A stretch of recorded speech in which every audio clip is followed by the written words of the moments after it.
Halo, apa kabar? Selamat siang, kembali lagi. Saya bisa ke Bandung lagi nih, ketemu dengan Guru Gembul, dan kali ini bikin podcastnya nggak di nggak di Starbucks lagi, tapi di kebun binatang sambil dengar suara monyet dan sambil ngeliatin singa lagi bobok siang.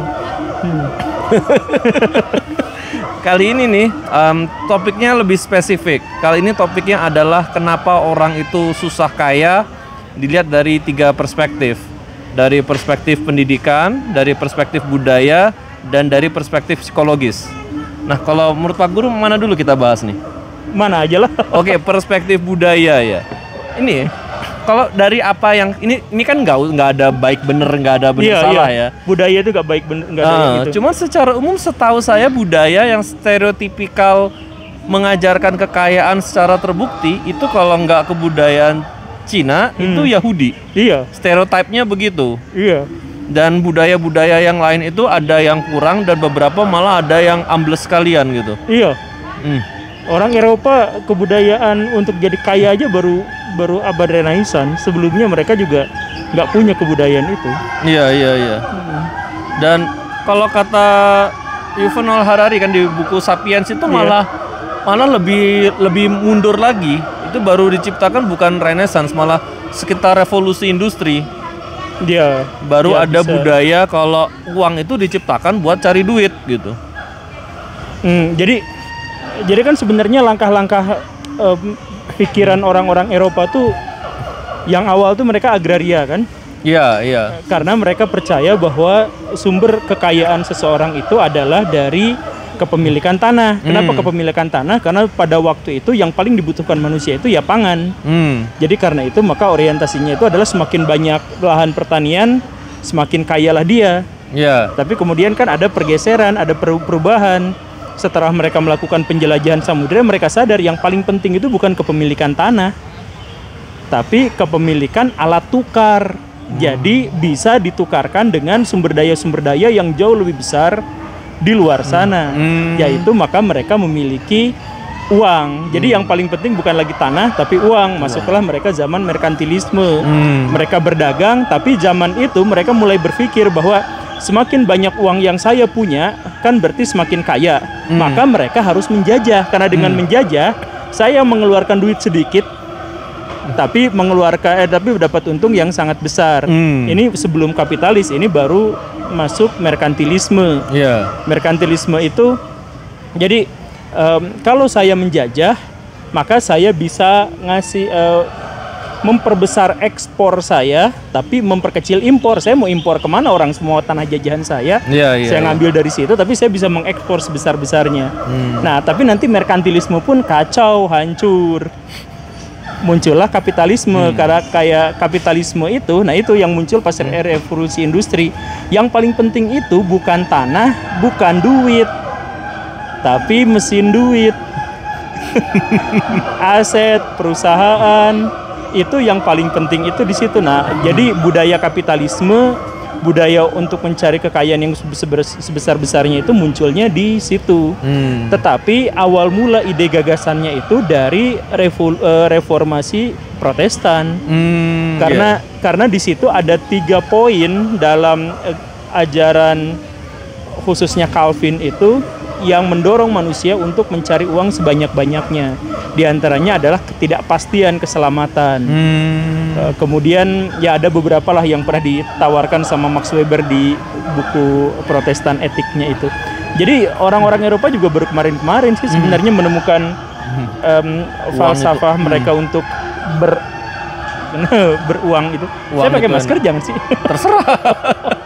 Iya, makanya kan secara umum itu orang Eropa tuh jiwa cari duitnya pun tidak setinggi dibandingkan orang Amerika. Iya, Amerika itu hasil dari itunya kan? Iya. Ketika mereka merdeka hampir tahun 1800 kan itu akhir dari merkantilisme itu dan awal dari kapitalisme. Dan mereka adalah negara yang menganggap buku Wealth of Nation karya Adam Smith sebagai gospel. Itu kan ininya di Amerika kan. Iya. Makanya sampai sekarang pun cara berpikir, cara bekerja, bahkan berpendidikannya Amerika Serikat itu beda sekali sama Eropa. Amerika Serikat itu untuk berpendidikan pun mereka orientasinya itu adalah studi. Studi buat apa? Menghasilkan sesuatu buat dijual. Kalau orang Eropa, pendidikannya itu bukan untuk studi, pendidikannya itu untuk membuat manusia menjadi bagian dari masyarakat. Dari situ falsafah pendidikannya aja udah beda. Udah completely different ya. Kalau Jepang, Cina, Indonesia itu kan pikirannya pendidikannya itu digunakan untuk untuk negara. Jadi mereka itu kader negara yang harus taat pada negara kan begitu. Eropa, Amerika udah lain, makanya ya orang-orang paling kaya akhirnya di Amerika Serikat ya kayak gitu. Nggak tahu nanti Cina berkembang pesatnya, nggak tahu. Iya, saya pikir ada kemungkinan ke arah sana ya. Trennya sih begitu. Iya. Cuman ini memang sesuatu yang unik ya. Kalau di sebagian besar kebudayaan di dunia itu sifat suka duit itu adalah sesuatu yang hina gitu. Bahkan di negara maju seperti Jepang sekalipun itu secara umum budaya mereka tuh sangat tidak suka dengan uang. Bisa dilihat dari sebagian besar orang kaya dalam anime itu orang jahat. Iya. Jadi tokoh-tokoh seperti Batman, seperti Iron Man, yang bener-bener dia cuma bisa jadi jagoan karena duitnya banyak, nggak ada kekuatan spesial lain kan, nggak dapat kekuatan dari serum atau dari mutasi atau enggak. Itu kekuatannya murni dari duit. Iya. Jadi dan ya itu Amerika ya. Kalau di negara lain kayaknya untuk jadi orang kaya dan jadi superhero susah. Itu kenapa ya? Jadi begitu banyak negara itu, begitu banyak kebudayaan itu nggak suka uang gitu. Nggak suka uang tuh latarnya tuh dari yang tadi itu. Jadi gini, semakin agraris suatu masyarakat, semakin dia benci pada uang. Gitu ya. Iya. Jadi kalau masyarakat itu agraris, dia itu sangat tergantung pada alam. Untuk bisa mengelola alam itu, dia harus kebersamaan. Makanya banyak anak banyak rezeki. Orang-orang agraris itu berpikir semakin banyak orang, semakin banyak sumber daya manusia yang bisa mengelola tanah. Gitu kan. Jadi banyak anak banyak rezeki itu mulainya dari situ. Nah, tetapi kalau sudah seperti itu, maka mereka akan menjauhi sejauh-jauhnya kompetisi. Kalau sudah menjauhi sejauh-jauhnya kompetisi, maka gagasan tentang kapitalisme atau orang kaya dan sebagainya, yang pasti itu gak mungkin enggak tanpa kompetisi kan? Iya. Maka itu akan menjadi dimusuhi. Oh. Itu di Indonesia itu permusuhannya itu sejak zaman kerajaan itu kan? Iya, yang pernah dibahas di salah satu video Pak Guru ya. Iya. Nah, Yahudi sama Cina itu adalah pengusiran dari orang-orang agraris. Iya, karena Cina kan sendiri kan kebudayaannya kan kebudayaan Sungai Kuning itu kan kebudayaan yang sangat agraris. Awal Cina itu ininya agraris sebenarnya. Jadi mereka itu sebenarnya ini, tetapi mereka itu dirongrong oleh suku-suku. Jadi apa ya?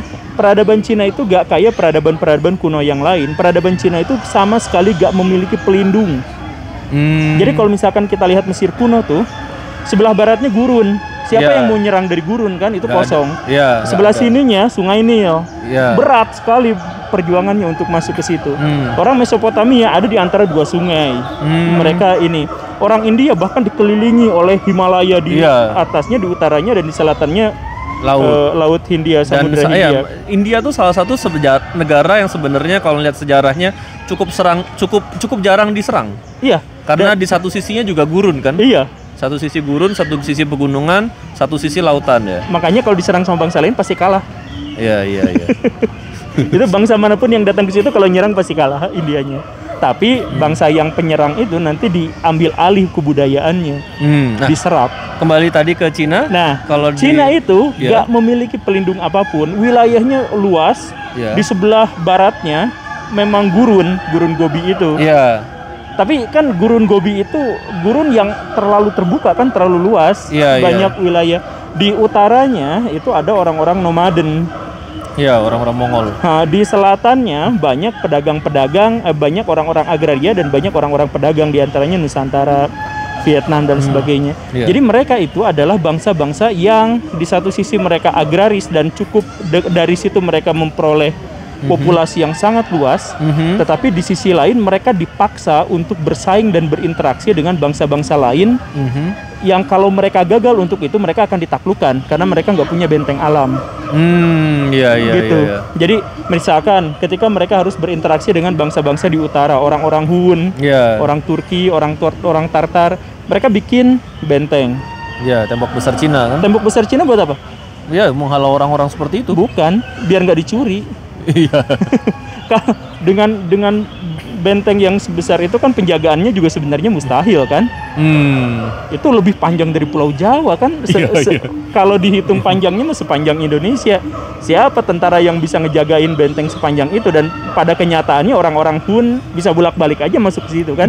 Sebenarnya. Iya. Iya, tapi yang paling penting dari situ adalah kalau si orang Hunnya bisa masuk, diharapkan jangan bisa keluar lagi. Kalau mereka masuk ngambil sapi, gak bisa keluar lagi. Gimana cara bawa sapi lewat situ? Iya. Nah, jadi akhirnya mereka itu bukan hanya agraris, tapi mereka harus bersaing, mereka harus bisa berdagang, mereka harus bisa apapun dengan bangsa-bangsa yang lain karena dari situlah mereka punya kesempatan untuk bertahan. Makanya pada akhirnya mereka bikin sesuatu yang tidak dimiliki oleh bangsa lain dan ternyata berhasil. Bikinlah jalur sutra. Jalur sutra inilah pada akhirnya yang menjadi awal mula globalisasi di seluruh dunia. Iya. Dan ini akan diulang lagi sama pemerintah Cina yang sekarang. Iya. Gitu. Obor ya, One Belt One Road. Iya. Sekarang namanya udah ganti deh. Udah ya, berubah. Udah jadi apa ya namanya ya? IBRA tiga kata 3 huruf saya lupa. Saya juga apa sih? tahu. Saya belum baca, saya belum tahu malah. Setahu saya masih di kepala saya masih obor. Yang Iya. Pak Mardigu sering wanti-wanti. Iya, tapi sekarang udah mereka udah dalam tanda kutip lebih jinak gitu. Lebih jinak. Karena kan banyak kritik kan, khususnya dari Iya. dari wilayah-wilayah yang ada di sekitarnya itu menganggap bahwa ini adalah bagian dari kolonialisasi atau kolonialisme atau apa kan. Nah, sekarang diganti lagi dan mereka bukan hanya orientasinya bukan hanya ke barat kan, tapi juga ke Amerika kan. Iya. Mereka bikin jalur kereta api sampai ke Amerika Serikat sekarang kan. Oh, baru tahu saya. Iya, Wah, saya belum ngikutin. 13.000 kilometer tuh bikin dari Cina rel kereta api masuk Harus ke Rusia, masuk Alaska, Kanada, Amerika Serikat. Wow, hebat ya. Iya, jadi orientasinya udah bener-bener bukan obor jalur sutra seperti yang dulu, tapi mereka bahkan langsung berinisiatif untuk melakukan konfrontasi ke pusat kapitalisme dunia. Iya. Tapi itu ya, jadi dalam kebudayaan Cina di mana saya salah satu bagiannya kan agak vulgar ya dalam memuja uang gitu. Iya. Karena kan setiap tahun baru kan kita bicaranya kan Kongsi Facai. Semoga kamu kaya. Iya, makmur ya. Iya. Sebenarnya selama tahun baru tuh Sinian Kuaile. Oh itu. Iya, selama tahun baru tuh harafiahnya tuh Sinian Kuaile. Oh, tapi ini Kongsi Facai itu artinya semoga kamu kaya. Iya. Iya, saya juga lihat doa-doa Cina tuh ujung-ujungnya makmur lagi. Jadi vulgar gitu. Gua suka duit, lu suka duit, kita semua suka duit, nggak usah malu-malu gitu. Iya, dan kitab dagang Cina itu kan ditulis oleh Tao Chukong itu satu generasi dengan kitab perang yang ditulis Sun Chu. Oh gitu. Iya. Oh, kitab dagang ada ya? Ada. Ditulis oleh namanya Tao Chukong. Oh. Iya. Apa isinya? Saya pernah baca. Kurang lebih kayak Sun Tzu gitu. Ada komiknya dulu di Gramedia. Jadi ada kayak, maksudnya kalau kita baca dengan saya pengusaha zaman sekarang pun belajar sesuatu dari sana tentang investasi. Jadi orang tuh jangan terlalu banyak beli tanah sama bangunan, selalu sedia cash. Jadi kalau ada kesempatan kita bisa pukul. Satu keras dia tulis itu, membuang yang lama demi mendapatkan yang baru itu kutukan. Itu jadi disebutnya kutukan. Iya, itu tulisannya dia. Karena kan kisahnya waktu itu temennya dia tuh seorang peternak lebah. Karena ternak lebah kan rumit tuh, mesti cari ratu lebah apa dengan teknologi zaman itu ya. Dia putus asa, dia males, kemudian dia jadi pengusaha pohon. Tapi karena nggak pengalaman, dia beli semua pohon itu yang buat jangka panjang. Jadi panennya 15 tahun lagi, 10 tahun dia udah kelaparan. Terpaksa pohonnya dia jual murah. Dengan modal yang tersisa sedikit, dia berbisnis lagi, bisnis ikan. Ternak ikan. Karena dia nggak pengalaman, dia nggak tahu kalau ikan itu dipanen itu hari itu harus hari itu. karena lebih berapa hari nggak dipanen mati semua. Iya. Karena ketika mereka besar kompetisi oksigen mati kan nggak pengalaman. Jadi di sana Tao Chu Kung gagal lagi. Akhirnya orang yang tadinya kaya raya jatuh miskin. Berarti itu ditulis abad berapa tuh? Sekitar satu generasi aja di bawah Sun Tzu. Jadi sekitar minus 500 minus 400 Masehi. Udah kepikiran soal kitab duit ya? Kitab duit gitu. Kitab dagang ya? Iya, kitab dagang gitu. Gimana caranya ngasih pinjaman ke politisi. Ngasih pinjaman ke politisi? Iya. Jadi Tao Chu Kung itu menulis. Jadi yang ditulis Winter Oligarki itu ada di situ juga ya Wah, sebenarnya? saya belum baca tuh Winter Oligarki. Tapi Tao Chu Kung itu nulis setiap kali seorang bangsawan itu nggak ada yang pintar ngatur duit. Mereka tuh semua tuh ngaco-ngaco semua ngatur duitnya. Setiap kali mereka makmur, mereka tuh beli perhiasan habis-habisan. Ketika itu kamu jual perhiasan ke mereka. Suatu ketika mereka pasti jatuh. Ketika mereka jatuh, mereka jual perhiasan emas apa murah-murah itu kamu beli. Jadi kalau mungkin jadi tips bisnis yang oportunis sekali itu ya. Ditulis ditulis 2,5 milenial yang lalu. Itu gak mikir halal haram gak ada di situ ya. Ya itu kan berarti si bangsawannya tuh si bangsawan itu kan kurang lebih pejabat zaman sekarang gitu lah ya. Dia menguasai ini kan. Jadi di situ udah dituliskan bahwa pejabat itu korup, nggak bener, ngambil duit. Ya kita nggak peduli soal itu, pokoknya kita bisa kuras duitnya gitu. Jadi mungkin bisa dipakai zaman sekarang gitu kan. Ya kan ada orang nggak terlalu kaya jadi bupati jadi apa duitnya banyak beli tanah. Ketika itu kita jual tanah ke mereka. Ketika mereka kalah pilkada, turun, duit banyak habis, kita beli tanahnya balik murah-murah. Mungkin bisa dipakai zaman sekarang, saya nggak tahu. Bukan mungkin, itu dipakai itu.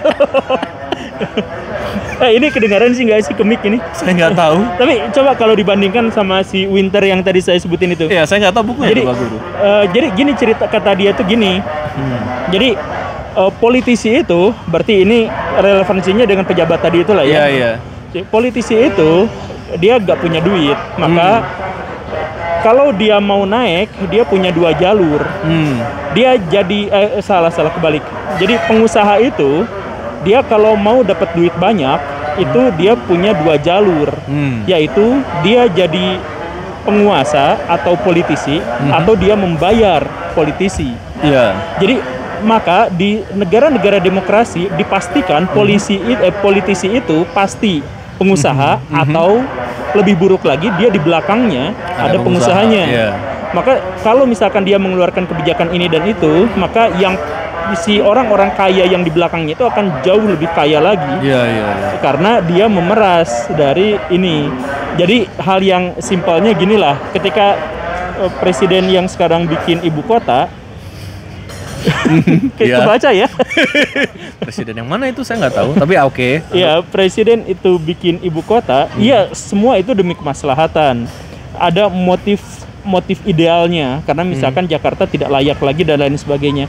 Tetapi ketika dia di situ bikin, maka pemilik lahan yang ada di sana itu diuntungkan luar biasa. Dia beli tanah di situ semeternya 3.000, sekarang pas mau dibikin ibu kota dia jual jadi 10 juta semeter. Tapi gosipnya bukan yang punya tanah di sana itu jenderal yang sempat lawan pemilu, kan disebut waktu mereka debat pilpres. Kamu punya tanah ribuan hektar di sana. Gue gitu ya. Iya emang. Jadi jadi pemerintah itu, pemerintah dan oposisi itu kan sebenarnya cuman topeng. Jadi kalau kita ketemu mereka itu kan sebenarnya kadang-kadang juga semeja, kadang-kadang apa. Tapi ada kalanya di mana mereka harus mempertontonkan keributan itu demi stabilitas, demi masyarakat lebih tentram, demi masyarakat lebih memahami politik. Tetapi ada juga, jadi motif seseorang untuk melakukan sesuatu itu kan nggak mungkin tunggal. Nah ini yang sering disalahpahami misalkan oleh orang-orang oposisi, oleh orang apa gitu. Ini motifnya ini, enggak, motifnya ini, sebenarnya motifnya dua-duanya. Ada motif pragmatisnya, ada motif idealisnya, kan sepertinya seperti itu. Nah itu juga sebenarnya ada juga yang kayak gitu. Jadi tidak ada rezim politisi, yang ada itu adalah si politisi-politisi itu dibayar, kata Winter gitu ya. Kata Winter, gak tahu dia benar atau sekarang kan di Indonesia nggak ada Winter kan? Nggak ada Winter.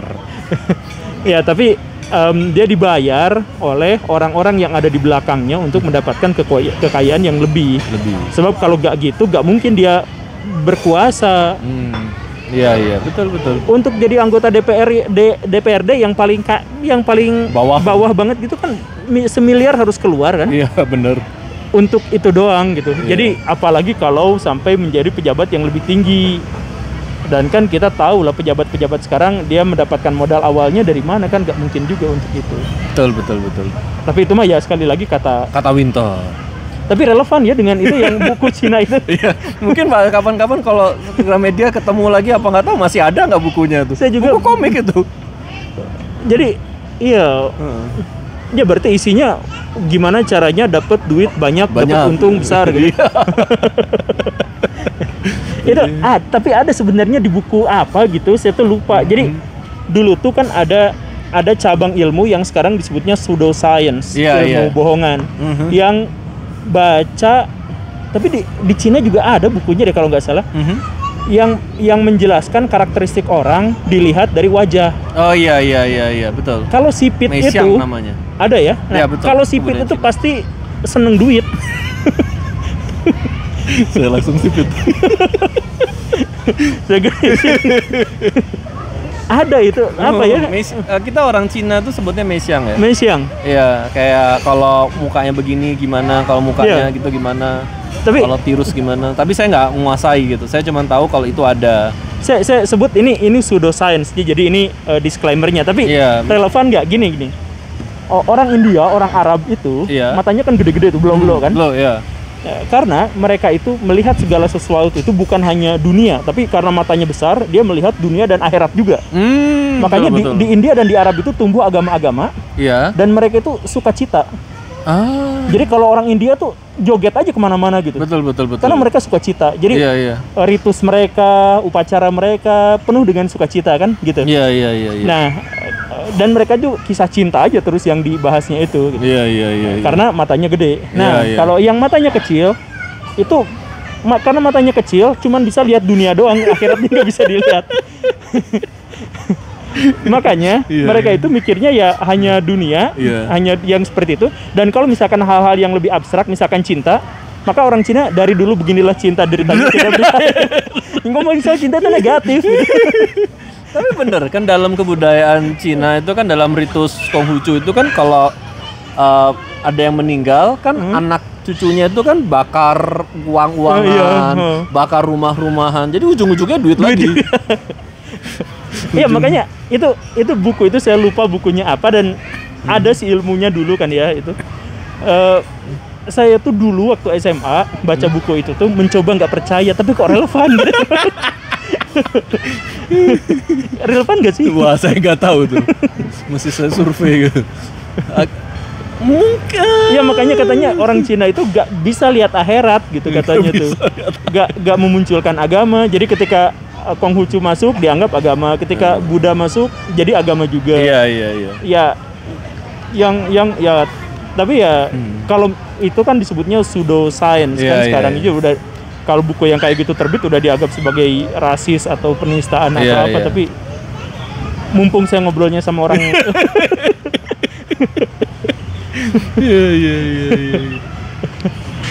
Iya. Ya, jadi itu dari perspektif gitu ya, kultur ya. Kalau di Indonesia, kalau kita scoop down di Indonesia, oke lah, yang Cina dilempar, ada nggak sih suku di Indonesia yang jago masalah duit? Kita nggak punya yang seperti itu. Kita hanya punya yang jago untuk berinteraksi dengan bangsa lain. Jadi di Indonesia itu ada beberapa kultur yang secara filsafat itu berbeda. Misalkan orang-orang Sunda, orang Bali itu mereka itu tidak berorientasi kepada manusia, tapi berorientasi pada alam. Ya, benar. Jadi mereka itu melestarikan alam, hidup selaras dengan alam. Nah mereka biasanya miskin-miskin. Saya mohon maaf ya, bukan sama rata, bukan apa, cuman maksudnya kultur budaya mereka itu ngapain sih nyari duit, kan yang pentingnya hidup nyaman, enak, segini aja udah dikasih, udah cukup, udah alhamdulillah gitu kan pikiran. Jadi mereka itu selaras dengan alam. Jadi masa lalu mereka juga ketemu sama hutan, ini hutan larangan, puja dulu, apa dulu, nggak ngambil untuk diambil kayu bakarnya terus dijual, enggak, mereka nggak mikir seperti itu. Nah, tapi juga ada kultur dari masyarakat yang satu lagi. Nah, masyarakat yang satu lainnya lagi itu berpikir soal manusia. Jadi bagaimana cara menciptakan tatanan masyarakat, bagaimana caranya bergaul dengan orang lain. Nah, ini orang Jawa, orang Batak, orang Minang, itu orangnya kayak gini. Jadi mereka nggak terlalu berpikir orientasinya alam seperti ini, tapi bagaimana menciptakan keselarasan dalam kemanusiaan. Makanya falsafah Jawa misalkan kita tahu, atau ini kan yang di mana bumi dipijak, di situ langit dijunjung. Itu kan falsafah mereka, bukan falsafah orang Sunda gitu. Bukan falsafah orang Bali, itu falsafahnya orang Jawa gitu. Kayak mereka, nah akhirnya mereka bisa berinteraksi dengan orang, kemudian bisa begini dan begitu dan sebagainya, dan akhirnya banyak di antara mereka yang akhirnya jadi kaya. Jadi kalau misalkan kita sebut ada pribumi, ada pendatang, maka yang pribumi yang kaya-kaya itu biasanya adalah yang Jawa, yang Minang, yang Batak itu kan. Biasanya sih, nggak selalu seperti itu, tapi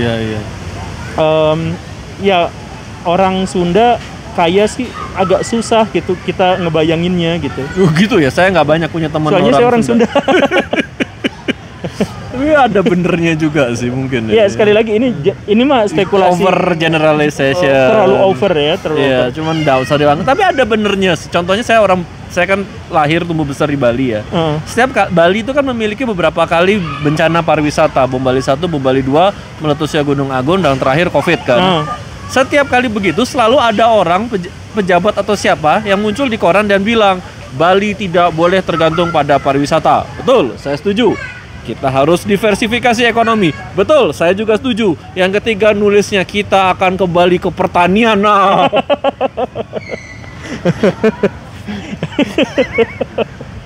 Ada ya?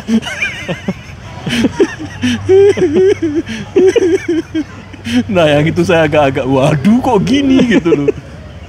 Aduh, suram sekali gitu. Padahal penduduk Bali berapa? Udah nggak muat kayaknya kalau soal ngandalin pertanian tuh. Dan secara umum kan Bali nggak sesubur Jawa.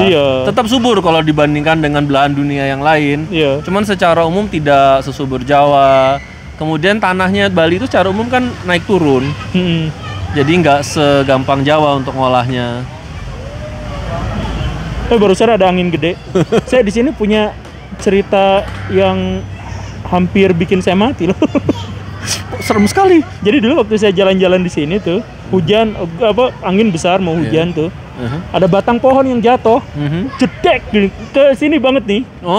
Jadi itu batang pohonnya tuh yang gede tuh, yang 30 kiloan gitu. Jadi seandainya saya melangkah lebih maju, ini ke kepala itu jatuhnya. Aduh, nancep tuh. Kalau saya hampir matinya karena kepalanya jatuh di atas kepala saya. Apanya? Batang pohonnya. Waktu naik motor di Bali, kejatuhan pohon di kepala, pingsan di jalan. Wah, itu kejatuhan beneran begitu ya? Kalau saya selamatnya karena pohonnya kurang gede. Pakai helm gak itu? Pakai. Oh, pakai helm.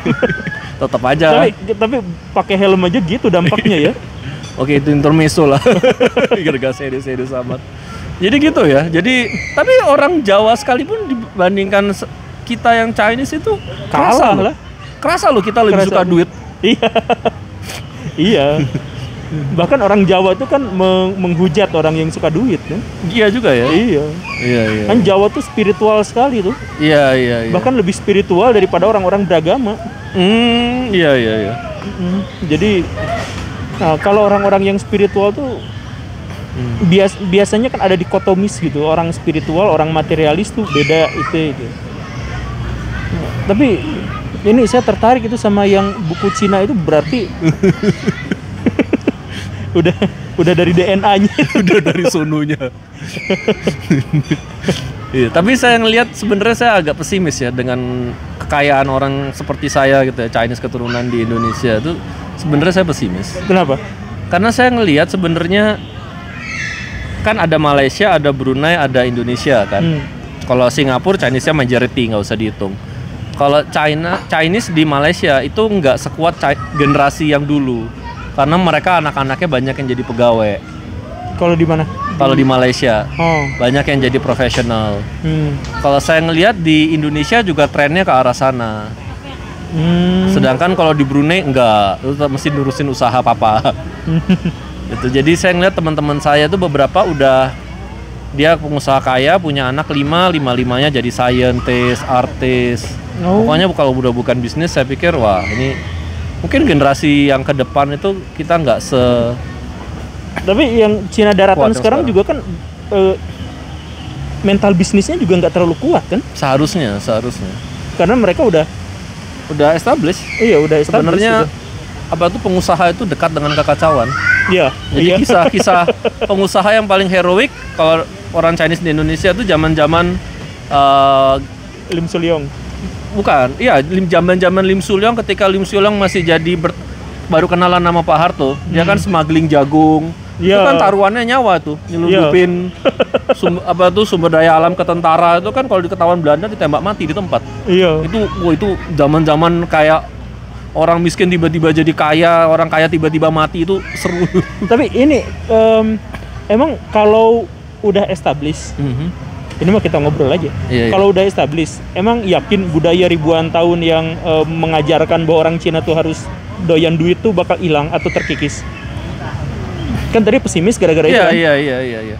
Saya sedikit banyak ada gitu, karena ini ya ketika saya belajar itu ada 2 tangga dalam hidup yang orang salah sangka dianggap satu tangga. Gimana? Itu adalah tangga sosial ekonomi. Sebenarnya itu adalah 2 tangga yang terpisah. Tangga sosial itu satu tangga ekonomi itu tangga yang lain. Jadi disalahpahami jadi satu tangga. Banyak orang ngira ketika saya kaya orang akan hormatin saya. Enggak, salah. Orang tuh hormatin kamu ketika kamu buang uang, Oh. bukan ketika kamu dapat uang. Oh iya, benar. Tapi kan ada orang yang berpikir, loh, tapi kan ketika saya dapat uang banyak, saya pasti buang uang lebih banyak.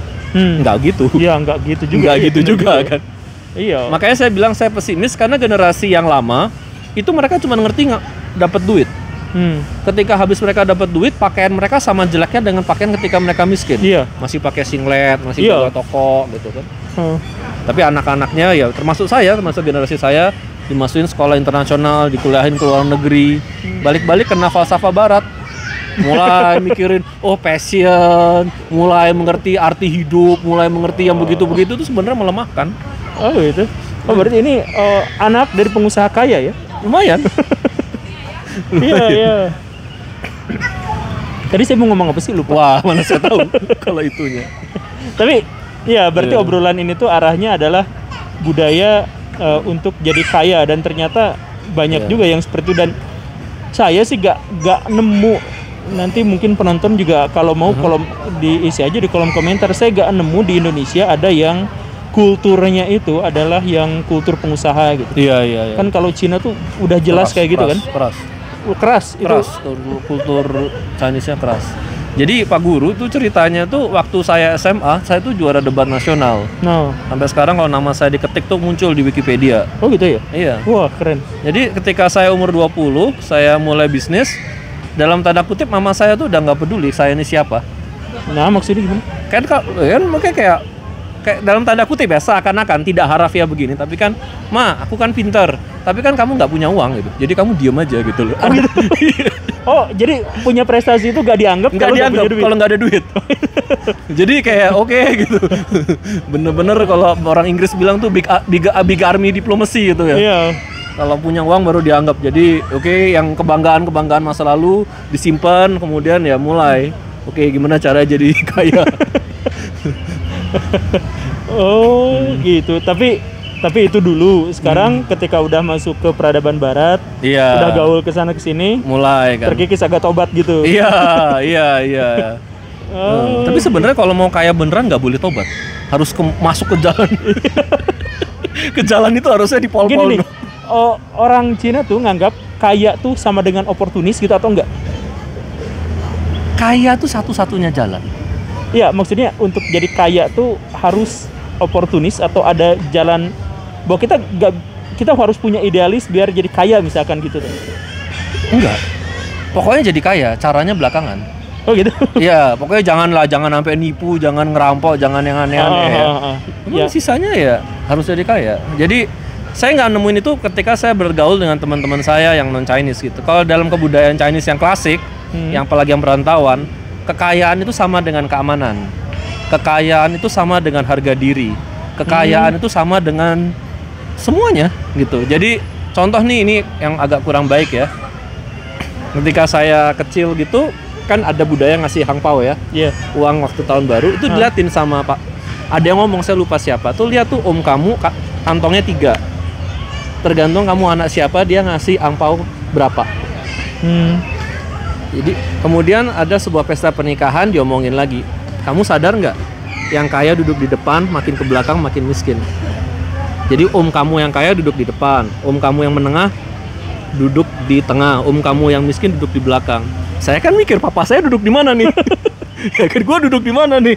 Gitu. Oh, jadi itu kasta berarti ya? iya, kastanya tuh di duit. Oh, Iya. seru tuh. Untung saya ngomongnya sama orang Cina asli ini. Kalau apa saya bakal dibully gitu kalau ngomong sendiri kayak gini. Enggak apa ya? Saya pikir makin saya tua, makin pengalaman ketemu orang ya itu ya, budaya tuh nggak bener, nggak salah. Iya. Maksudnya gini ya, kita kan bangsa perantauan. Sebagian besar, saya ini generasi keempat. Jadi kakek buyut saya tuh masih datang dari Cina daratan. Kalau baca sejarahnya kan 1900-an Cina tuh kayak neraka karena perang saudara kan. Iya. Jadi ketika kita kesini kan kita nggak punya apa-apa, kita nggak punya teman, nggak bisa bahasa Indonesia, Nekat doang gitu ya? Iya, cuma naik sampan aja sampai sini kan. Jadi sampai sini kita kan kayak kalau Pak Guru ada masalah kan ada tetangga yang bantuin. Dan bisa pulang. Nah, dan tetangga Pak Guru bantuin bukan karena mereka sayang Pak Guru, tapi karena sayang sama papanya Pak Guru, engkongnya Pak Guru, buyutnya Pak Guru. Mereka sudah bertetangga, udah berteman berapa generasi. Iya. Sedangkan kita pendatang. Iya kan, kita mau anak kita sekolah bagus, duit. Kita mau makan enak, duit. Kita kalau sampai kenapa-napa yang bisa nyelamatin, duit. Itu yang ditulis di Sun Tzu bukan sih? Apa itu? Kan Sun Tzu tuh pernah nulis, kalau mau menang tempatkan pasukanmu di tempat yang nggak ada jalan keluarnya. Iya. Ini nggak ada jalan keluar kan? Nggak ada jalan keluar. Makanya jalan satu-satunya kaya kan? Kaya gitu. Kalau nggak ya jadi kalau misalkan kultur orang Indonesia ya dalam tanda kutip ya, kultur masyarakat, kalau nggak kaya masih tetap hidup. Kalau orang Cina nggak kaya mati. Jadi gitu ya kan, dan kemudian kan kalau baca sejarahnya sebenarnya tahun 1950-an udah sedikit imigran yang masuk. Tapi 1960 kan hampir dibuang semua sama Soekarno. Iya. Paranoid. Tahun 66 kan PKI waktu itu partai nomor 3 terbesar komunis di dunia. Iya, betul. 1 Rusia, Cina, 3 udah Indonesia. Iya. Banyak juga orang Chinese yang di sana kan? Iya. Dibantai. Habis itu Orde Baru kan, zaman Orde Lama tuh banyak pemain bola yang mewakilin Indonesia tuh Chinese. Orde Baru nggak ada gitu-gituan. Lu nggak main bulu tangkis jadi kaya aja. Di tentara nggak bisa, jadi nggak bisa. Ya udah. Kecuali ganti nama, matanya dibelototin atau ya terpaksa gitu kan. Iya, terus 98 hancurin lagi. 98 diperkosa. Yang selamat yang mana? Yang punya duit. Oh iya. Iya kan? Oh jadi ada seleksi gitu ya? Iya, jadi seleksi gitu kan. Jadi kalau misalkan ditanya kenapa sih di Indonesia orang kayanya Cina-Cina? Karena Cina yang miskin dalam tanda kutip udah dalam tanda kutip ya, banyak juga Cina yang miskin ya. Cuman ya itu dalam tanda kutip yang miskin tuh udah. Iya, saya juga kan, saya tuh guru, saya juga punya beberapa ngajar sekolah Chinese gitu. Banyak juga yang miskin-miskin gitu, yang udah berbaur, yang udah ya kayak gitu. Cuman karena stereotipnya kena gitu ya. Iya, tapi jadi kalau bagian diperkosa, dibantai, dibunuh merekanya ya yang miskin-miskin dalam tanda gitu kutip, ya. Kan? Iya sih. Iya, rumahnya Lim Siuliang dibakar benar, tapi satu keluarganya kan utuh. Iya. Baik-baik aja. Mereka bisa kabur, mereka bisa bayar pendemo, bisa bayar. Kan ada di bukunya, biografinya Lim Siuliang kan, ketika Antoni Salim nerobos barikade mau ke bandara itu kan dia bawa uang karung 100 juta. Waktu itu kan jumlah besar. Ada yang barikade bayar, ada yang barikade bayar, ada yang barikade bayar, sampai dia di bandara terbang ke Singapura. The power of duit. Iya. Iya, tapi gak bisa bantah kita. Iya. Hidup begitu. Iya, hidup begitu. Tapi ada yang gak gitu ya. Di Taliban Afghanistan. Gimana tuh? Ya itu saya kan punya temen orang Afghanistan, orang Taliban asli. Jadi orang-orang Taliban tuh sama sekali gak butuh duit. Miskin kayak gimana pun mereka tuh gak butuh duit. Jadi kalau mau disuap kayak gimana pun, kayak film Batman Joker yang ngebakar duit itu loh. Wih. Jadi duit tuh bakar. Kenapa emang nggak apa-apa? Orang-orang Taliban tuh katanya kayak gitu. Karena mereka tuh dusun abis gitu. Mereka hidupnya berpikirnya dari alam, nggak berpikir soal hotel mewah, nggak berpikir soal mobil, nggak berpikir soal apapun. Yang penting dalam tanda kutip mereka ingin menegakkan syariah Islam gitu doang. Mereka nggak pikir apapun. Jadi ya dikasih duit apapun ya nggak peduli. Ada yang kayak gitu juga sih. Tapi masa Cina kayak gitu ya? Jadi gitu. Terus kalau Cina pelit nggak? Pelit lah. Pelit. Karena kan itu kan ada pola pikir paranoid itu kan.